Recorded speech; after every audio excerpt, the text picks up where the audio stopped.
Free vient de dévoiler sa toute nouvelle Freebox Pop. Alors on a un nouveau serveur et un nouveau player pour 39,99 € par mois sans engagement. On est donc dans du cœur de gamme et pas tout à fait dans le haut de gamme de la Freebox Delta. La première caractéristique de ces deux nouveaux boîtiers, c'est qu'ils sont hyper compacts et on peut le dire, le design est très réussi, tout en rondeur. Alors le player, il tient même quasiment dans une poche. L'annonce un petit peu phare pour le serveur, c'est un débit partagé en débit descendant de 5 gigabits par seconde. Alors vous avez un premier port qui est à 2,5 gigabits et deux autres de 1 gigabit par seconde chacun. On a aussi un débit montant qui est de 700 mégabits par seconde, donc c'est très au-dessus de ce qu'on peut trouver sur le marché habituellement chez les concurrents de Free, et évidemment ça reste quand même un petit peu inférieur aux 10 gigabits de la Freebox Delta. En plus du débit, le Wi-Fi va être dopé. Alors Free a fait le choix de ne pas passer au Wi-Fi 6, la dernière génération de Wi-Fi, et reste sur du Wi-Fi 5.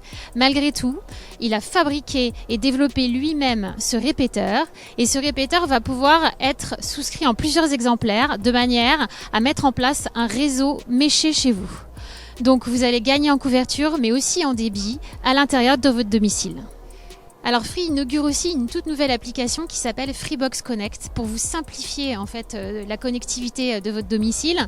Donc vous pourrez régler les paramètres hyper facilement, donc désactiver le Wi-Fi la nuit, vous pourrez interdire à votre enfant de se connecter peut-être au réseau et tout ça est très fluide.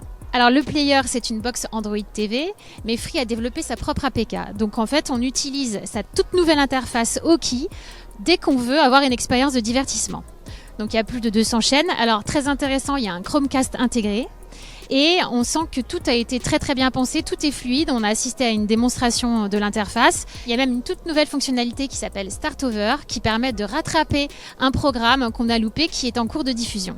En option, on peut avoir accès à Netflix, à Prime Video, à Canal+, et gratuitement, inclus dans l'offre, on a accès aux meilleurs moments et à tous les buts de la Ligue 1. Alors attention, la Freebox Pop pour le moment n'est accessible qu'aux nouveaux abonnés. La migration, comme toujours, se fera un petit peu plus tard. En tout cas, nous, à l'issue de cette présentation, on est assez séduits déjà par le design, assez convaincus par la cohérence de l'offre. À voir maintenant quand on la testera.